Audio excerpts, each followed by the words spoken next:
Mi nombre es Robin Maldonado y les hablaré de la dictadura y democracia en Venezuela. ¿Qué es la dictadura? Es un sistema de gobierno o régimen gubernamental donde todos los poderes del Estado se concentran en un individuo, un grupo o un partido.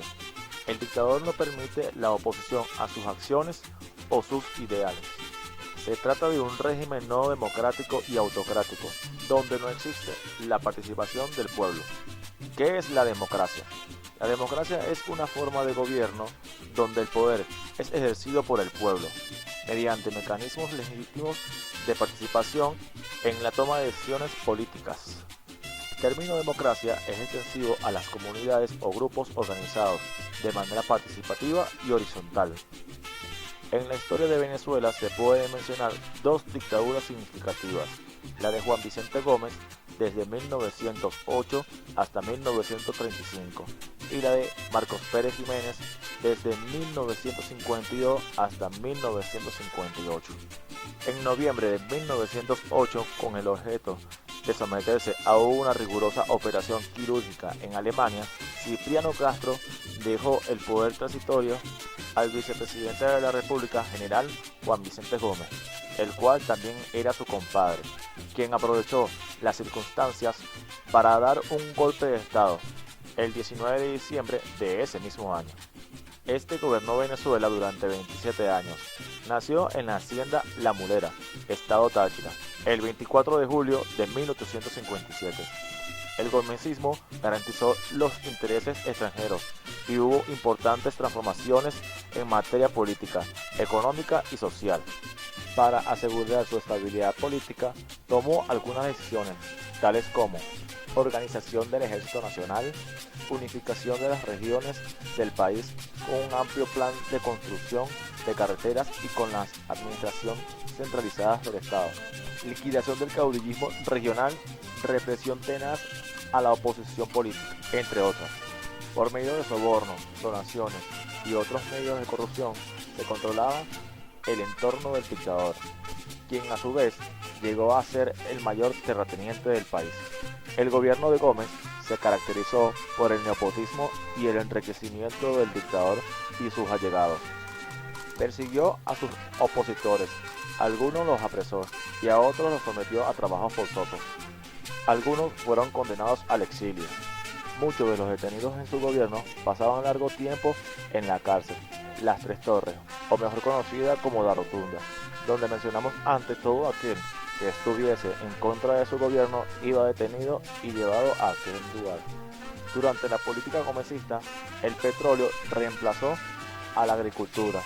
Venezuela dejó de ser un país agrícola y ganadero para transformarse en un país productor y exportador de petróleo, produciendo un giro definitivo en la economía del país, terminando de esta manera su estructura social, su vida política y sus relaciones internacionales. El inicio de la explotación del petróleo se desarrolló durante el régimen de Juan Vicente Gómez, quien otorgó concesiones para su producción y exportación a diferentes compañías extranjeras en condiciones tan favorables para ella en la explotación de ese recurso natural. La nación se transformó en un proceso descarado de saqueo, con muy pocos beneficios para la población del país, excepto para el dictador, que se enriquecieron de manera ilícita. Gómez concedió a las compañías extranjeras una favorable reducción de impuestos y la exoneración de derechos a importación de maquinarias y materias industriales. Las empresas petroleras tuvieron en esa época una importante influencia en la vida nacional a cambio de esta política de complacencia. El dictador contó con el apoyo de Estados Unidos y las potencias europeas, contra quienes se habían enfrentado Cipriano Castro y su política nacionalista. Ministros, jefes civiles y demás funcionarios recibían donaciones, sobornos y comisiones, entre otros mecanismos, para mantenerlos a su servicio. Juan Vicente Gómez, pese a los alzamientos en su contra, no fue derrocado. Murió el 17 de diciembre de 1935 y el general Eleazar López Contreras, comandante en jefe, asumió su presidencia interina hasta el 25 de abril de 1936. Marcos Evangelista Pérez Jiménez Nace en Michelena, Estado Táchira, el 25 de abril de 1914. Fue un político y militar venezolano, el último dictador de Venezuela. Participó en el derrocamiento del gobierno del general Isaías Medina Angarita entre 1941 y 1948. Desde ese momento el país fue controlado por una junta cívico-militar de gobierno, con la misma que llegó al poder el escritor venezolano Rómulo Gallegos en 1948. Pero esto no evitó otra intervención.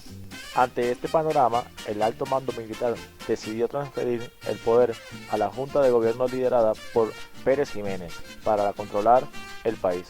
Durante este periodo es considerado oficialmente como un dictador. Sin embargo, implementó una gran cantidad de reformas y trabajos numerosos en obras sociales que lo posicionan como uno de los mejores presidentes del país, abarcando uno de los primeros puestos en dicha lista. El gobierno de Pérez Jiménez duró solamente 5 años, desde el 2 de diciembre de 1952 hasta el 23 de enero de 1953. Se caracterizó por ser un régimen de tipo personalista y dictatorial, en el que los abundantes recursos del fisco se utilizaron inicialmente en la ejecución de un amplio programa de obras públicas, así como la dotación de los recursos necesarios a las fuerzas policiales y militares que permitían mantenerlo en el poder. Este se encargó de modernizar el país, aunque lo hizo bajo una férrea dictadura, que terminó con un golpe de estado militar orquestado en enero de 1958. Marcos Pérez Jiménez, el último dictador de Venezuela, se vio obligado a huir del país y a exiliarse en España, gobernada por el también dictador Francisco Franco. Falleció el 20 de septiembre del 2001 en Madrid como consecuencia de un ataque al corazón. Los gobiernos de dictadura son aquellos donde los gobernantes o la autoridad máxima ejerce el poder a su voluntad. No aceptan críticas ni correcciones a su mandato. Se pierden vidas, hay persecuciones a personas de distintos extractos sociales que estén siendo capaz de llegar a la tortura y al silenciamiento de los individuos. En cuanto a los gobiernos democráticos, tenemos por ejemplo al de Isaías Medina Angarita, que fue desde 1941 a 1945. Fue electo presidente de la República tras ganar su candidatura en el Congreso Nacional el 28 de abril de 1941, con un total de 120 votos. Durante su periodo presidencial se modificó la Constitución para permitir la creación de partidos considerados revolucionarios y para establecer sufragio universal y directo. Durante su periodo de gobierno no hubo presos, ni exiliados ni perseguidos políticos. Es durante ese periodo, el 13 de septiembre de 1941, que se fundó el Partido Acción Democrática, liderados por Rómulo Betancourt y por Rómulo Gallegos. Buscó la modificación de la Constitución de la República de Venezuela para que el sufragio fuera directo, universal y secreto, ejercido por el pueblo en vez del Congreso Nacional. Es durante su periodo de gobierno que se legalizan los partidos políticos. Se permite y se garantiza la plena libertad de expresión, situación aprovechada por los dirigentes de Acción Democrática para calumniar el periodo presidencial de este gobernante. Es importante destacar que durante su gestión se promulgó la Ley de Hidrocarburos, reforma petrolera del 13 de marzo de 1943, a través de la cual se establecería el control y regulación al sistema de concesiones. Los intereses de la nación eran salvaguardados, sin perjudicar a las empresas que habían aportado experiencia técnica y capital. Estuvo encaminada no solo a revisar la legalización petrolera, sino también a lograr una mayor participación del Estado en los beneficios derivados del petróleo y aumentar los ingresos fiscales. La ley de hidrocarburos contenía las siguientes disposiciones: incremento de impuesto de explotación, otorgamiento de concesiones, unificado el impuesto de explotación en 16,66% del petróleo extraído. Entre otros beneficios, durante su gobierno fueron la ejecución de la Ley de Seguro Social Obligatorio de 1940, la implementación de un salario mínimo, la Ley de Sociedades Cooperativas, el ejecutarse del Reglamento de Trabajo del Campo dentro de la Ley de Trabajo. Se firma el primer contrato colectivo de la industria petrolera. Construcción de la urbanización El Silencio. Establece el sistema de identificación con la cédula de identidad personal. le da a Caracas la imagen de una ciudad moderna, ampliándola más allá del centro y el casco histórico. Las empresas debían pagar no solamente los impuestos de la exploración y la explotación, sino también la descarga impositiva complementada a la ley de impuestos sobre la renta, la cual había sido promulgada durante el gobierno de López Contreras. El movimiento de Medina Angarita fue propiciado por dos personajes históricos de la presidencia de Venezuela: Rómulo Betancourt, militante del partido Acción Democrática, y el general Marcos Pérez Jiménez. Al mediodía del 19 de octubre se reunieron en Miraflores los militares Marcos Pérez Jiménez, Julio César Vargas, Carlos Delgado Chalbaud, José Teofilio Velasco y el civil Rómulo Betancourt, para luego en cadena nacional anunciar que el presidente Isaías Medina Angarita estaba preso. Periodo democrático del escritor y político venezolano Rómulo Gallegos. Fue presidente electo por voto popular, siendo este el primer hecho histórico de Venezuela. Asumió la presidencia de la República el 14 de diciembre de 1947 hasta el 24 de noviembre de 1948. Su derroca fue auspiciada por Carlos Delgado Chalbaud y Marcos Pérez Jiménez a consecuencia de que no accedió a las exigencias de las Fuerzas Armadas lideradas por Pérez Jiménez, entre las cuales estaban la expulsión o exilio de Rómulo Betancourt de Venezuela y el cambio de su gabinete, siendo la mayoría adecos, causando así la destitución de Rómulo Gallegos, por lo que empezó otra etapa de destierro de su país y se tuvo que hospedar en México.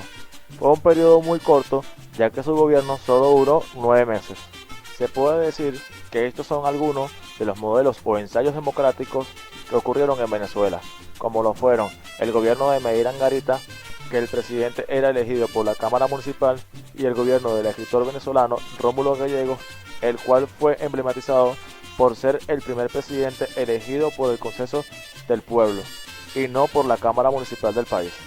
Para diferenciar el contexto democrático en la época actual, cabe destacar que hay participación ciudadana en las elecciones con base a los artículos 1, 2 y 3 de la Constitución de la República Bolivariana de Venezuela, reformada en 1999. Se puede decir que en la actualidad Venezuela goza de fundamentos sociales, de independencia, de libertad, libertad de expresión, igualdad, inclusión social, educación, autonomía de poderes, justicia y paz, alcanzando así los procesos fundamentales democráticos de una nación.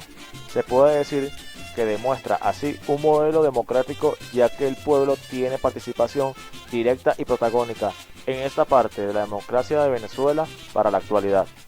Para concluir, los dos tipos de dictadura en Venezuela fueron militar, personalistas y partidistas, ejerciéndose el control de los poderes y el Estado en una forma absoluta.